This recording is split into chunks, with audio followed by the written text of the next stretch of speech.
Before everyone leaves, we actually have this youngster. His name is Ibrahim. He reverted some time back, and I want him to come to the stage for a second and show us that this is what these types of gatherings do. This young brother, how are you doing? Want to tell him? Want to tell him how far you came from and where you came from? So Livermore. I came from Livermore. Did you walk? Yeah, I did walk. It was a 3-hour walk. You walk? Yeah. Really walk? Yeah. MashaAllah, takbir. The youngster walked 3 hours. How old are you? I'm 14. 14? Okay, why'd you walk? Hasana. Hasanat? How much hasanat? It's about 35,000. 35,000 steps? 35,000 steps. So you counted your steps? Yeah. Get to hasanat? Yeah. MashaAllah. And how did you hear about the program? Online. I found it online, yeah. And when did you revert? March 19th, 2023. Allahu Akbar. So already 1 year ago. Yeah. Give him a round of applause. Habibi. One sec. If you don't mind sharing, just within, a short time, how and why did you revert? Because I believe Islam is the only religion left in this world, because every other religion has lost its value. How so? So in Christianity, there's 45,000, 50,000 denominations maybe. Sekarang ini menurut majalah Science Today, tahun lalu saya baca. Tahun lalu itu menurut majalah Science Today, itu kekristenan di dunia itu ada 60.000 golongan kira-kira. Hampir kira-kira 58.000, hampir 60.000. Mungkin sekarang sudah 60.000. Dan mereka semua mengklaim dirinya sendiri bahwa mereka itu adalah benar, Bapak Ibu sekalian. Semuanya bikin Alkitab sendiri-sendiri, kemudian bikin ajaran sendiri-sendiri, kemudian saling membedakan. Oleh sebab itu kekristenan itu tidak pernah bisa bersatu. Salam Pak Erastus, ada yang ingin saya tanyakan Pak. Menurut Bapak, mengapa Tuhan membiarkan kekristenan terbagi-bagi menjadi denominasi-denominasi?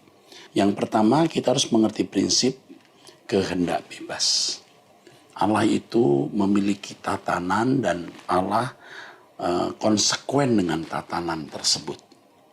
Allah membiarkan orang mengambil keputusan tanpa dominasi, tanpa menghilangkan, tanpa dominasi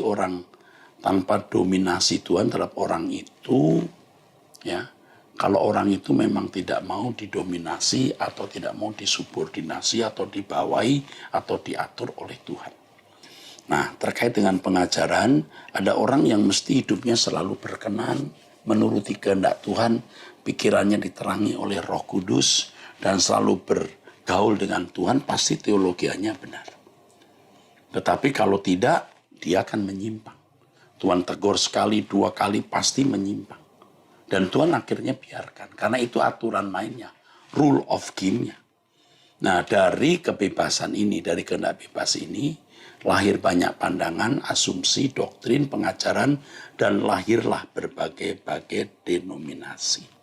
Beragam denominasi. Maybe. And in Christianity, there is so many different contradictions. You can't even count them. Kalau kita tanya sama semua orang Kristen, kita tanya, Alkitab kita itu ineransi atau tidak? Artinya ineransi itu 100% benar, nggak ada salahnya, Bapak Ibu sekalian. Pasti semua orang akan bilang, Alkitab itu ineransi, Alkitab Kristen itu nggak ada yang salah. Tapi begitu kita tunjukkan salahnya di sini, ini salah, ini salah, ini salah, nanti pasti ngeles. Ngelesnya gimana? Oh, yang tidak ada salahnya itu otografnya. Loh, saya tidak menyangkal otografnya pasti nggak salah. Tapi pertanyaan saya, ada nggak salinan yang sama persis dengan otografnya? Kalau tidak ada, Bapak Ibu sekalian, berarti Tuhan itu tidak sanggup menjaga firman-Nya. Dia menjaga firman-Nya saja tidak sanggup. Akhirnya dulu bikinnya benar, akhirnya sekarang nggak ada satupun yang benar. Itu akan melemahkan iman kita. For example, when I was young, maybe 9, 10 or so, I was always taught Jesus is God. Billah. But even when I was that young, I knew Jesus was not God. Just something in me told me that Jesus was not God. I knew he was still important, but there was something inside of me that just was different. I was always drawn to Islam, even from a young age. I was researching it. It took me maybe not too long to understand it was the truth. So, in 3 days before Ramadan, I went to the masjid, took my shahada. Allahu Akbar. Allahu Akbar. Thank you. Allahu Akbar. Allahu Akbar. Takbir. Allahu Akbar. Takbir.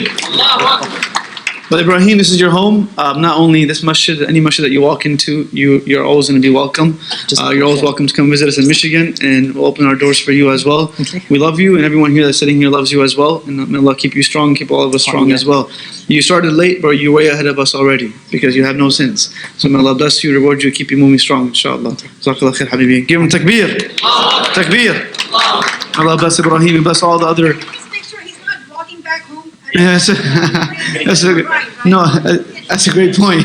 That's a great point. That's a great point.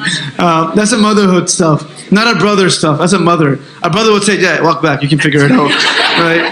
But make sure you get your ride back, inshallah. And if worst case scenario, that mother's gonna pay for your Uber anyways, inshallah. Allah bless you. Allah reward you, inshallah.